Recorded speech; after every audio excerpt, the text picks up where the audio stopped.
Good evening, good evening, folks on IG and all of us out there in social media land. Good evening and welcome to Mek Wi Reason, a conversation leading up to Wetlands Road Men's Conference 2026, which will be held on April 25th at the summit from 9 a.m. to 5 p.m. I am Travis Mushet and I'm thus the facilitator of a conversation this evening with our guest, Deacon David Taylor, husband to one and seeker Taylor, and son to Mother Heather Taylor, and son to Sir Taylor. It's a pleasure having you, Deacon Taylor. Pleasure. I don't know, you wear so many hats in my life. Brother, mentor, Absolutely. friend, deacon, confidant, and of course, counselor even. You wear so many hats in my life. This evening's conversation, and as we're at episode 2 of Mek Wi Reason, this evening's conversation is about fathering, but not fathered. It's a conversation for men, about men, with men, and of course, leading up to the major conversations at Wetlands Roar. So, before I go any further, I want to thank and big up our sponsors, the sponsors who made this all possible. Why Not Create, SG Productions, Visual Grads, 720 Support, Beans Media Designs, M Power, The Best Dressed Chicken, Gar Media Productions, and Crosslinks Productions will make this possible. And thank you for those who have joined us. Before we go into the meat of the conversation, I want to invite us to share. May I do it right yes or no? Copy link. Share the live with a friend. Share the live with a friend. Share the live with a friend, especially a man friend. Share the live with a man. Share the live with somebody so that the conversation can be even more meaningful.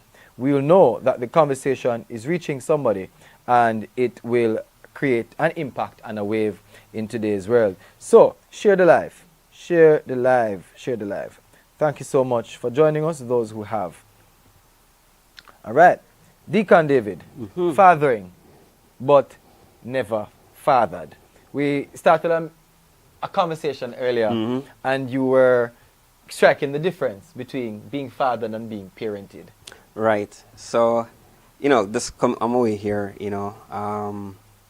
I thought to myself, a child that is fathered is parented, but a child that is parented is not necessarily fathered or was not necessarily fathered. I'm coming from the context of parenting styles that, well, let me start with fathers. The fact is that fathering in its roots suggests positiveness. So it's in Hebrew, for example, it comes from it has roots where it has a rooting in the first letter of the alphabet, Hebrew alphabet, Aleph, followed by the second letter in the Hebrew alphabet, Bet. Bet means house. So there's that suggestion that a father is meant to be the source, the provider, the comforter, the one that makes a home. And Aleph, right, is the first Hebrew word in the alphabet. I'm loosely forgetting the name of that, but what I'm suggesting, Travis, is that just because someone is parented, right, it doesn't mean that they're necessarily fathered. Because, again, like I said, fathering has a positive, it suggests something positive. Fathering really has elements of intimacy, which I know men can't. It's difficult to kind of see that, Usually we affiliate, affection with mothers. And yes, mothers are primarily affectionate. We're taught that men are supposed to be, our fathers are supposed to be protectors. And there's a thought or view out there that, boy, if I provide for him, I'm supposed to good. What is there? What more you want? I give him my education, I give him this, I give him that, best schools and everything. And I leave the affection to the mothering, but fathering is more than just provision. It suggests your ability to yield trust, your ability to yield intimacy, and also to be dependent. No, just because I've parented a child and I'm the father of the child, I'm sorry, I just define fathering a little bit more different in a And positive way. I agree, because we the parenting aspect to the biological and the obligatory aspects of it, where you create an offspring and you bring an offspring into this world, and you ensure that that offspring eats, has somewhere to sleep, and of course goes to school. But the fathering is not just the physical and the material aspect, but fathering is covering all the different aspects of the man. Absolutely. Of the whole man, the whole being. So we're talking about not just the physical, but the emotional, the spiritual, and of course the psychological. Absolutely. Space and safe space and upbringing, and that you're afforded to this offspring, that they don't just they're birthed and survive. But they birth, survive, and they become impactful, and they find them purpose. And that's the challenge we're having. If I may that's a beautiful way to start our conversation, to differentiate between parenting and fathering. Because many of us can be parents. Because one, we have the ability to create an offspring. Right. We may have the financial wherewithal to provide for that offspring. But do we have the emotional wherewithal to impact that child's life? That's do we have the question. Psychological foundations to impact the child's life? Do we have the spiritual heritage to give to that child? And before I ask the other question, so the Bible says that a wise man leaves an inheritance for his children and his children's children. And our Bishop Dr. Carla Dunbar, always is careful to remind us that the inheritance that Solomon spoke of is not just the physical one, no, but the spiritual inheritance. Definitely. So as we differentiated parenting from fathering, what would, in your experience and in the field as a social worker, and in some cases a counselor or a support counselor, what are some of the signs that you can tell us, that you can look for in a young man first, before you go to a young woman, and a young man, to tell that he was not properly fathered? Very good question. It ranges. I know probably a quick response would be to say that boys, sometimes they are aggressive, as in overtly aggressive. And that's not necessarily the case. You sometimes see it. I would say one of the key signs is can be insecurity. And people can be insecure for different reasons. But sometimes it does come out in sessions where, a client might tell me that they never had that kind of fathering. It could be, for example, you recognize a little bit of ineptness in terms of how they relate to their child. It could be, behaviors that are, repressed. Person is, passive aggressive. So a lot of times people go around, I guess some persons would hide behind success. I think that what they have is, it defines them. But deep down in the reservoirs, there are limitations, there are issues. But on if a client confesses to me that they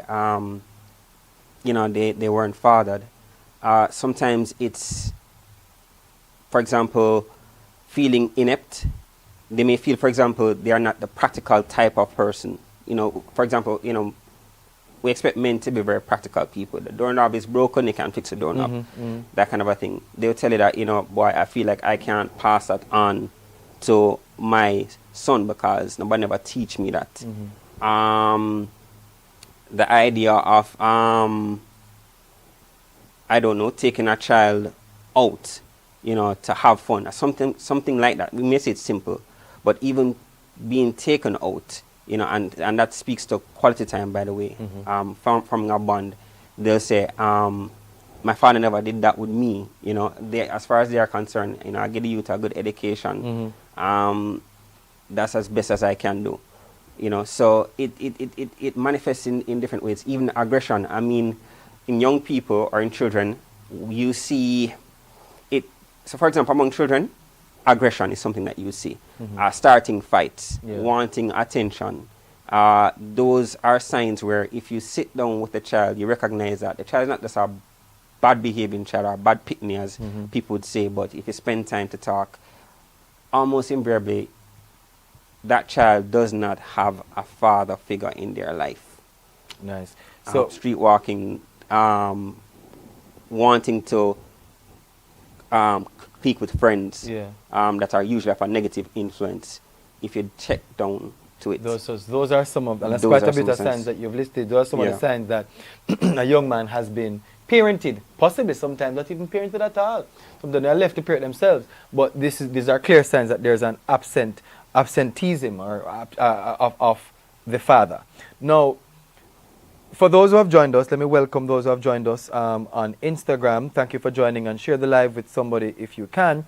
We're Reason this evening, the live series leading up to Welllands Men's Conference 2026 on April 25th. This series is called Mek Wi Reason, and we're talking to Deacon David Taylor, who is a social worker by training, right? I know you know like to call you a psychotherapist today, but no, because technically you're not, but we know that you offer counseling. I have training. I have training. You have training. Informal. No, so you have the topic this evening is fathering but never fathered, right? Fathering but never fathered, and we have differentiated parenting versus fathering. We have looked at some of the signs in a child that has not been properly fathered.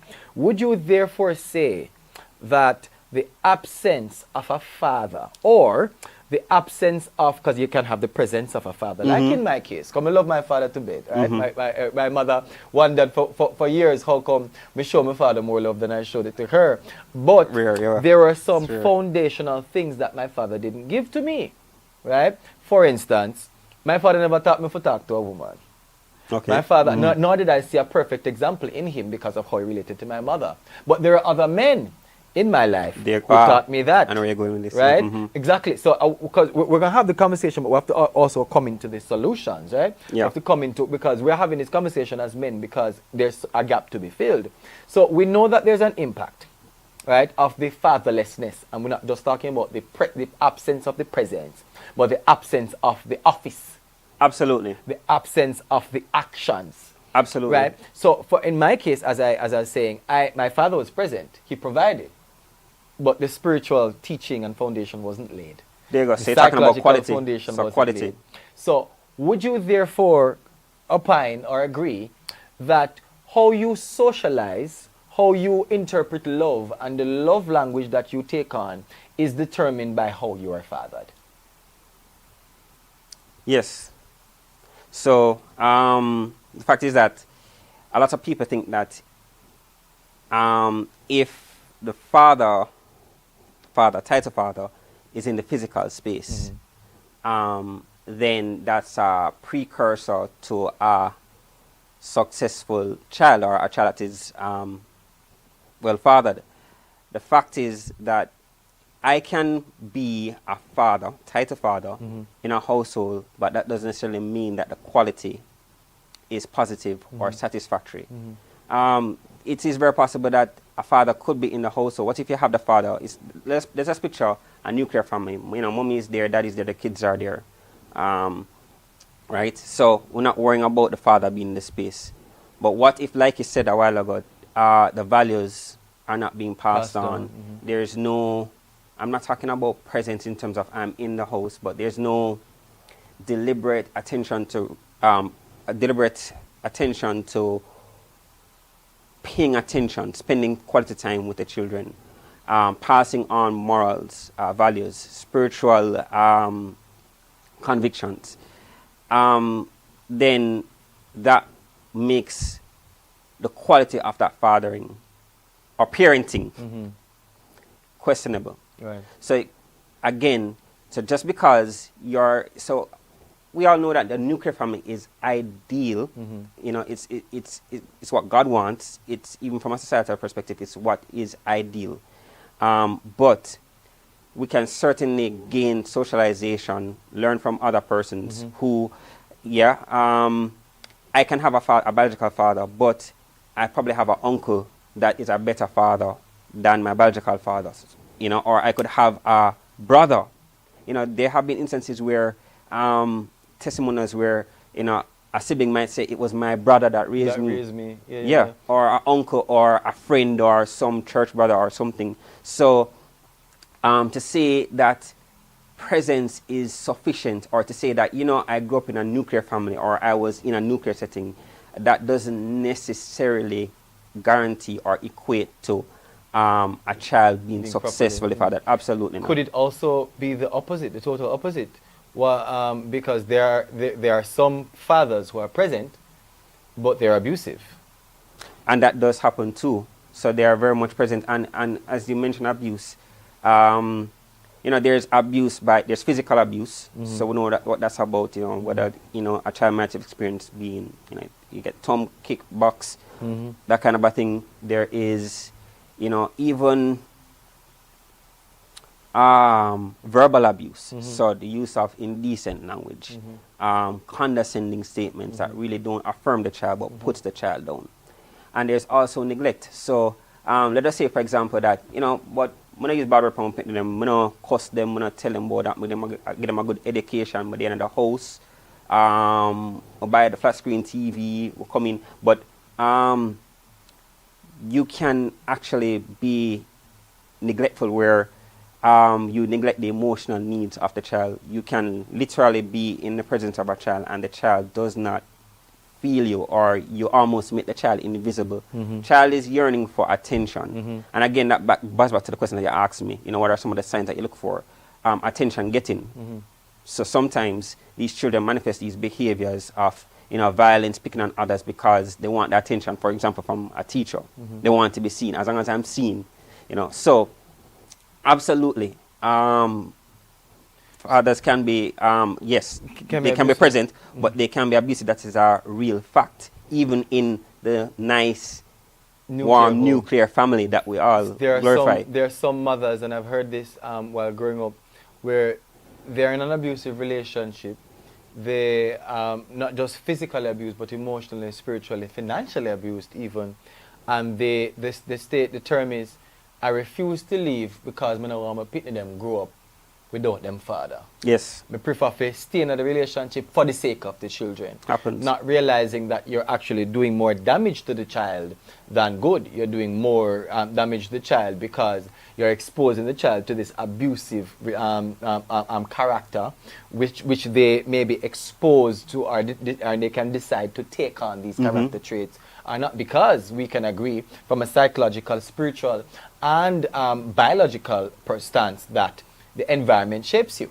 Absolutely. The environment shapes you. So many of us who are, like myself, I'm fathering 3 children. You're preparing prophetically to father 3 children. How much more? 3? 2 to 3. 2 to 3? 2 to 3. You're preparing to father a child. But the impact that our situation, our fathering had on us, you know, we have to now make a decision. Yeah, because you mentioned environment, and I was going to say, as you mentioned, that I was saying, but what about the individual or individuality? Because as much as we're influenced by our environment, I mean, how long would we blame, you know, what our fathers did or what our fathers did not do? There comes a time in your life where you really have to be deliberate and make a choice. So you talk about nature versus nurture. Nurture. And I guess for some persons it really wasn't nurture; it was really torture. It was torture. So we have to check the difference, you know. Right. We have to call it what it is. Right. We have to call it what it is. Right. So some persons they endure torture and real torture, and you know, you find that a lot of men today, regardless of the success, brilliant men, successful men in terms of, you know, the 3-piece suit and the attaché case, look normal, but are very, very broken men. You know, for example, I've seen cases and heard of cases as well where you might have a child that grew up in an abusive environment. Some father probably hit his mother, and say, me swear I'm not going to do that. Not to gonna me." do that. Right. And, a few moments later, child Happens. replicates. Mm-hmm. Why? And then there are still others who would have experienced such trauma, such misfortunes, seeing, for example, the abuse of the mother and make that decision that I'm not going to do it, and they don't. Mark you, I think sometimes that's where we talk about humbling oneself and recognizing that I'm broken, I have issues, I need help, and reaching out. If that doesn't happen, chances are, and some of these persons who do end up hitting, who saw their father hitting, they meant well. They genuinely did not want to follow that pattern. And, we can go into the whole issue of, the reality of demonic oppression and demonic influence and what happens in that little moment when a child's eyes sees abuse, whether, like you mentioned, the verbal abuse, whether it's physical abuse. The enemy loves those moments. It's an excellent moment for demonic infiltration. And I know, in mainstream psychology, people probably write that off as, or probably deem what I'm talking about as absolute rubbish and nonsense because demons don't exist. We're not reasoning just as... But we're not, I'm not here to approach, the topic from a purely secular or... psychological right. I believe there has to be that spiritual domain, right? And so as we get into to further into the conversation, for those who have just joined us and for those who are sharing, please I invite you to share the live with a man, especially a man who is fathering children, or a man who you think has not been fathered, because the conversation is not just a conversation. We're coming forth with solutions as we lead up to When Lions Roar on April 25th. I want to big up our sponsors before we delve any further into the conversation. Why Not Create, SG Productions, Visual Grads, 720 Support, Beans Media Designs, Empower, right? Empower, the best dressed chicken, the best dressed chicken, I have to say it right? The best. Of course, Gar Media Productions and Crosslinks Productions. The conversation this evening is fathering, but not fathered, or but never fathered. And we have differentiated being a parent from being a father, or being parented from being fathered. We have established some of the signs of persons, of children who have not necessarily either been parented or fathered or properly fathered. And of course, we have looked at the implications of the absence of a father and the implications of the presence of a father who is not a proper father. Now, some of us, as we said earlier, are fathering, but not properly fathered. Now we're looking in the final part of the conversation, the next 20 minutes or so, want to look at some solutions, right? So the purpose of this conversation and the conference coming up on April 25th, When Lions Roar, is to create a space for men to be empowered, to be rejuvenated, for your alignment to be readjusted. It's almost like you're coming to a spiritual, emotional, and a chiropractor to realign you, right? So that you can function in your office as a man. So when we say to find back your roar, is to find back your office, to find back your anointing, your and voice. to find back your voice, and to function, to walk in it, and to be empowered to do so. So many of us cannot do so because there are some foundational things that we battle with. So that's the purpose of this conversation, is to ensure that we unearth, we rip the bandage off the sore, Absolutely. we cauterize the dead flesh, and we fix the situation so that we don't perpetuate abuse. We don't perpetuate this narrative, right? Because I grew up being provided for, but was my father emotionally present? Somebody did bali. You see? And one of my brother them look for me one day, Shamar, and say, you see, if you ever turn sissy, I'll give you a song, kick! Now, me ball even more. And that probably to some would have been a very harsh statement to make. And I remember even one of my colleagues, one of my team members saying, it was his brother who brought him to the football field and tell him to kick him up. Because him system grow too soft. Now, some of these things we're afraid to touch on about. We're not afraid to talk about them right here. So the excessive effeminacy and some of the things that we see in our young men is as a result of the lack of proper fathering. Right. And I hear somebody set it straight the other day that a a mother can't father. It was Edith what's Clark. your pastor's name again? Jesse. Pastor Chris. Pastor Chris said, not Chris Morgan, Chris, I can't remember his last name. He said that, remember his name? Say it, man, I want to say it. Christopher Bradber. Pastor Christopher Bradber said it, him stopped in the tracks of the sermon and said, no, a mother can't be a father. And that's absolutely correct. I agree with him. And it's interesting that you mentioned that because there's a book out there by famous Jamaican anthropologist Edith Clark. And she was after the book, My Mother Who Fathered Me. We'll get it. Because she stepped up in the gap. I mean, yeah, we know that, typically, in the Caribbean and in the Jamaican household, a lot of children are raised by their mothers. Mm-hmm.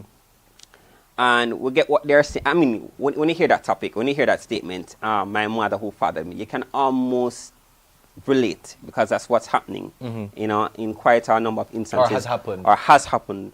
But in the strictest sense, a mother indeed cannot father a child. The very root of fathering speaks to, authority, protector, and yes, there is a degree that a mother can do, again, parent. So let's say a mother can parent and be a good parent. Be a good parent. But and fathering, yes, is specific to the male species, the man, So I agree with Christopher Bradber. Yeah, absolutely. You can't. Yeah, man, you can't. So you find that, and again, I'm not afraid to touch it, that many of the young men, even some of the charismatic movements, are very effeminate in their deportment. And when you look back at why, the father was either absent or failed to show up. And so their mother was the only one present, or they grew up with them sisters and their mother. And so in my case, while my father was there, he was not very present. He had 2 families at the time, right? So the presence is not there. But guess what? My mother called me a Roland. So everywhere she still called me a Roland, right? Which means that everywhere she go, right? Me did it under her arm. Yeah. So that I was excessively nurtured, but me not get no rough up. Not that I was looking for abuse. Because when my father do lick me, when he do discipline me, my father probably beat me 2 times, Shamar. I never ever beat me more than the 2 times. The last time, I wet up myself. And I think that was it for him. He said, I'm not beat that boy again, right? No, because my mother was doing so much to fill the gap in his absence that she over-nurtured. Is there such a thing? She over-nurtured. Yeah. So where I needed to be taught how to be a man. To be firm. Yeah. To be assertive. Right. Right? I remember when it sounded like somebody in the back of my yard, and my mother afraid of my father the other day. And my mother said, it sound like somebody out the door. No, me afraid. Me the only boy in the house, because my big brother them gone. Me afraid. And I don't know where the courage came up. And I went up to the window, and me look, and me see the man walking in the back of the yard. And I'm called and nod to the man. So, but the man sister, me see him. So he must come out of the yard. But here's the funny thing about it. The fact that he saw that I saw him.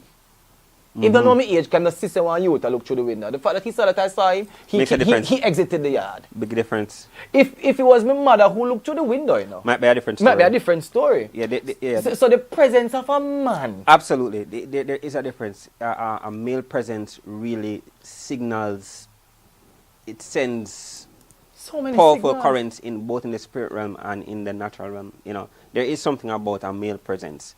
I'd even dare say, boy, when it comes on to typical things like working with workmen in a construction site. Yeah. I was saying to somebody that, boy, if you're going to build a house, if you have a male friend or something, just bring him on. Because it really make a difference. When you are, as a female by yourself, we're not talking about incompetence. We're just talking about the fact that some men, not all of these workmen have integrity. They'll try to take advantage. But once you have a male, especially when that male is, mysterious, them know by the way that them don't know the trade, because if you talk too much, you might say, but this man I know nothing. So we can, but when you're just there, just simply lending, your presence, absolutely. So the male, fathering, but never fathered. So now we're coming into solutions, right? Right. Because though you may have not been properly fathered, or fathered at all, you're looking forward to being a parent. And we know that you're shaped by your environment. So the absence of the father is etched in your psyche or your subconscious somehow. The presence of an abusive father etch some things in your subconscious also where you have to decide, if you make a concerted effort, am I going to follow this route or am I going to change the trajectory?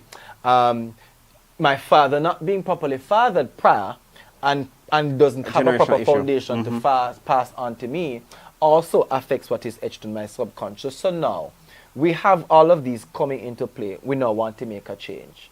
Where does it start? You said earlier, first of all, it starts with choice. I respect all the scholars and, various writers out there. I mean, even our Caribbean counselors and psychologists, for example, Dr.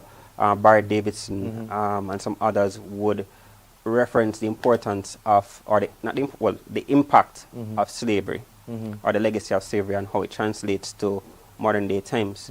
I get that. But if we get caught up, for example, in the legacy of, our ancestors, what they did or what they didn't do, we'll never move. Right. There comes a time where you have to, think of this is probably the loosest example I can give, but you have a hose and it's flowing, but you just have to just grip that hose and make the buck stop. Right. So first of all, it comes with being deliberate and making a decision not to. That's what stands out between two persons, person A and person B. Both were exposed to violence, maybe father absenteeism, so no father was there, or even if he was there, like I said, that kind of quality care was not there. So you have A and B that are exposed to this, but how is it that person A recycles the same behavior of his abusive, neglectful father, and child B says this is not going to happen? The scripture says, and be transformed by the renewing of your mind. Absolutely. So, even a secular psychologist can understand that, the importance of, so cognitive theorists will talk about cognitive restructuring. Rethinking how you view a situation. Second thing is, I'll call it networking. Before we even get to networking, I think it comes to really understanding. A lot of persons don't introspect, look into themselves. They see all that is happening around.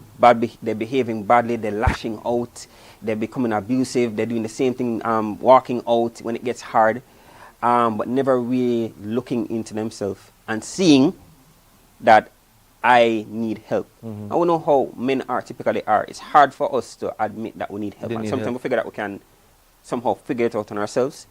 Vulnerability is a very, very important thing. We don't like, or men typically don't like being vulnerable, but let me tell you something. Being vulnerable can be the breakthrough or the stepping stone to a breakthrough in getting rid of the issues that you are facing. So, for example, acknowledging that I am inept. I really don't know how to father. For example, you might have a father out there that had a child young. He himself was not fathered or parented well, and just continues. I've heard a father say that, what should I complain about? I give her a youth. Well, giving her the youth is not the only thing, right? And they, it's amazing how powerful media is. The fact that we used to listen to, the song "Man, if you have enough girl and girl in bongo, girl from you, girl from jungle." Yeah, lyrics are powerful, man, and I believe that even a lyric like that, for example, is defining what being masculine, male, or being what being male is all about. So there has to be a vulnerability where you say to yourself that I need help, and looking to positive sources, not just anybody, but if you want to be a father, and first of all you have to understand what fathering is. What is fathering being about? A man can have a father, for example, who tells him, for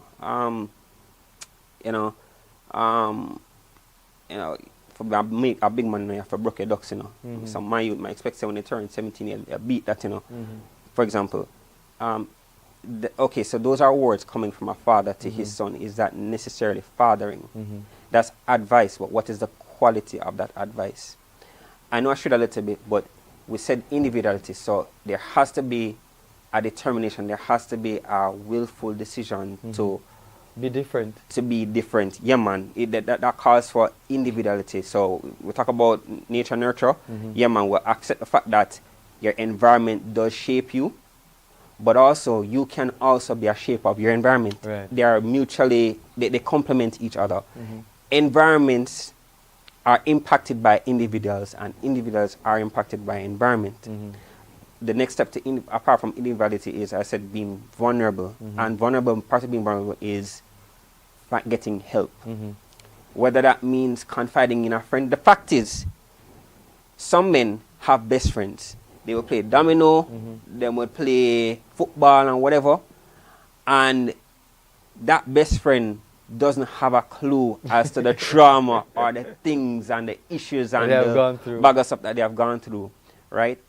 And confessing what happened to you can be such a liberating thing. And of course, I'm not saying talk to any and anybody about your business, but if it means leveling with your brethren and saying, yo, man, can I share something with you? X, Y, Z. And I'm thinking that if that friend is a genuine friend and a mature friend, you'll get some good advice.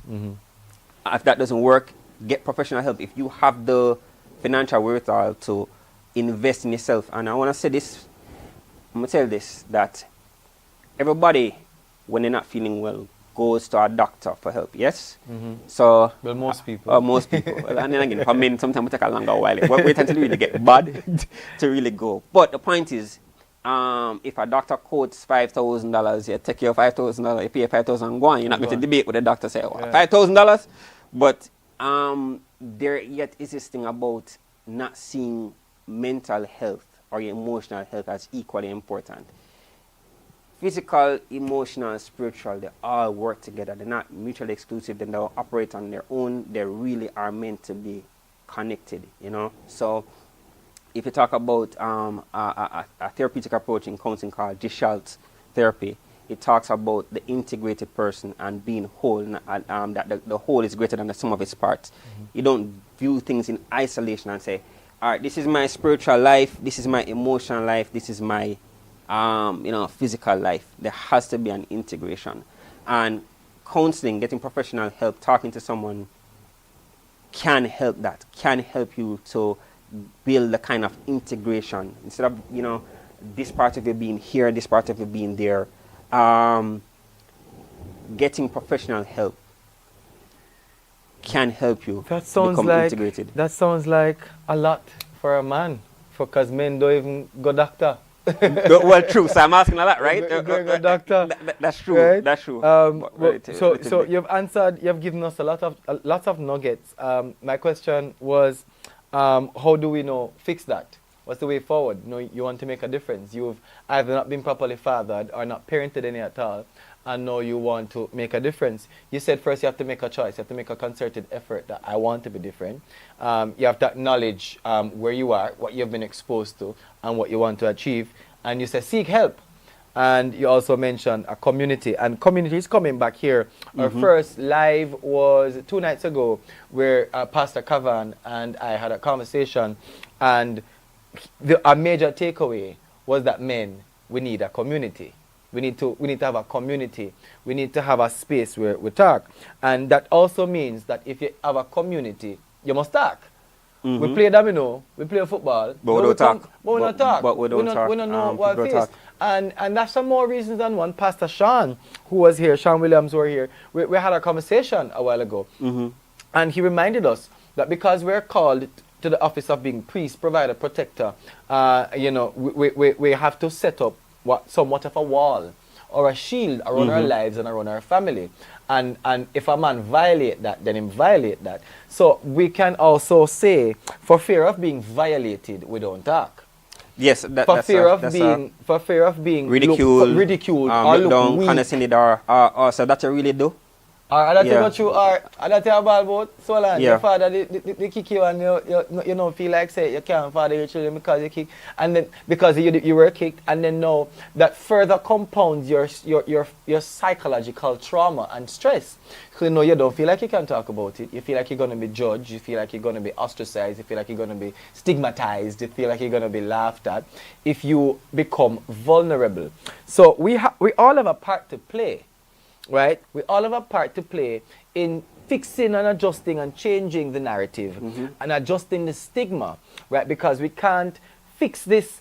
We have not been fathered and we want to know father, but we can't change the narrative and change our perspectives and change the trajectory if we not change the narrative.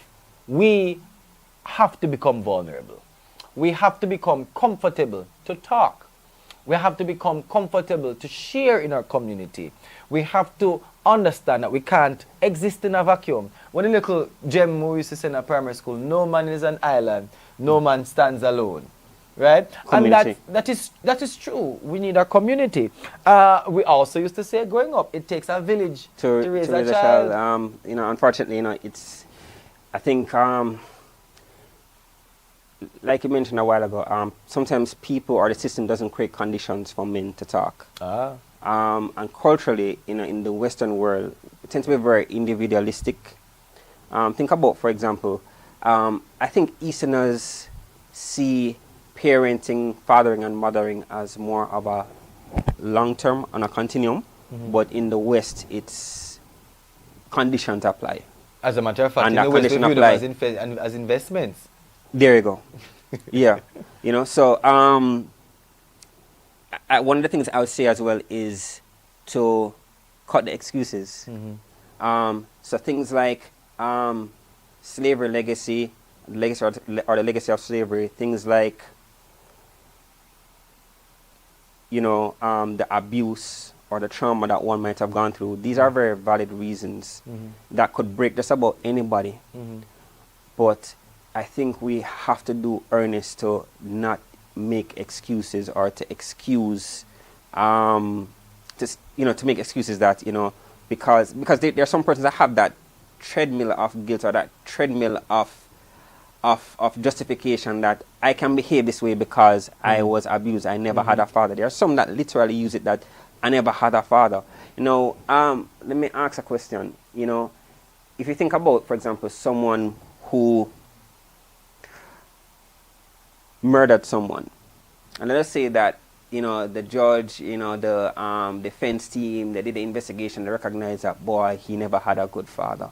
The fact of the matter is, as unfortunate as that is, that doesn't cut the sentence, right, or take away it can cut the sentence. In a day and age like this now, you can concede to the person being insane, having a lot of issues, and you cut the sentence low, but it doesn't make that person any less guilty. In other words, one has to take responsibility and stop making excuses that because we can use slavery to explain the fact that our fathers were pulled away and were sent to point A, point B, and the mothers were left, and yes, those are absolutely legitimate. There is a correlation between that, but my question is to everybody, when will the excuse stop? So how long we going to blame daddy for what him do or never do?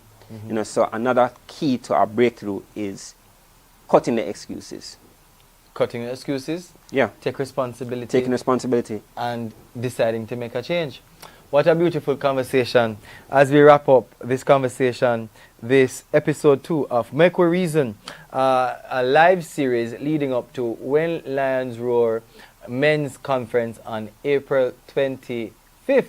Yes, that is today Saturday, is next week Saturday. Yeah, we're talking about. This is just a tip of the iceberg because Deacon David Taylor is going to be there. And you hear him drop all him psychological jargons and he's breaking down things very granular for us to understand the root cause of things and how we can fix things. And of course, he'll be talking about mental health and balancing it all, making it all come together and work as men who carry so much, who wear so many hats. So this is a little piece of the conversation.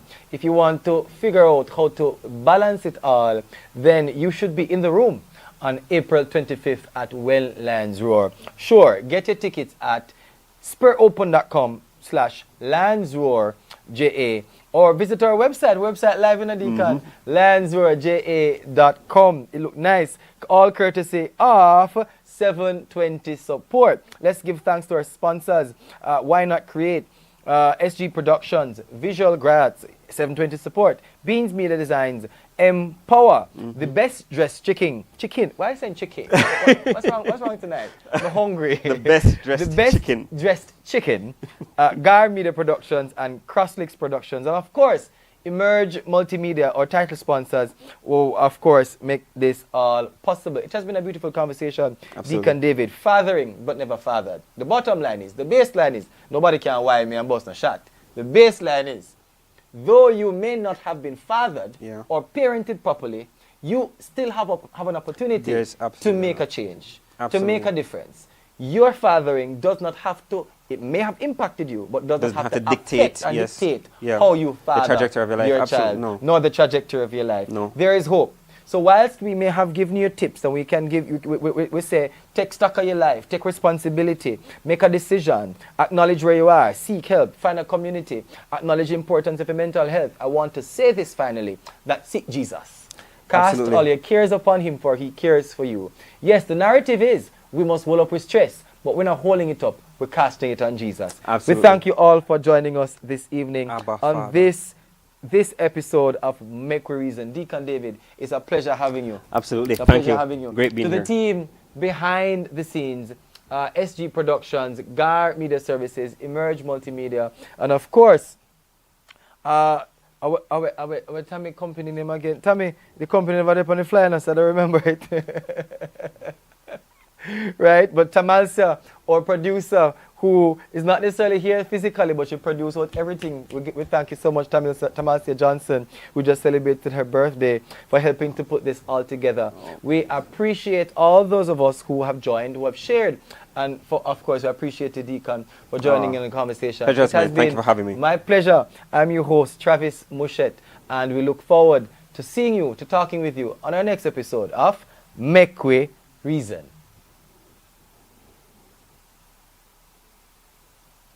Need to drink something. Yes. Okay.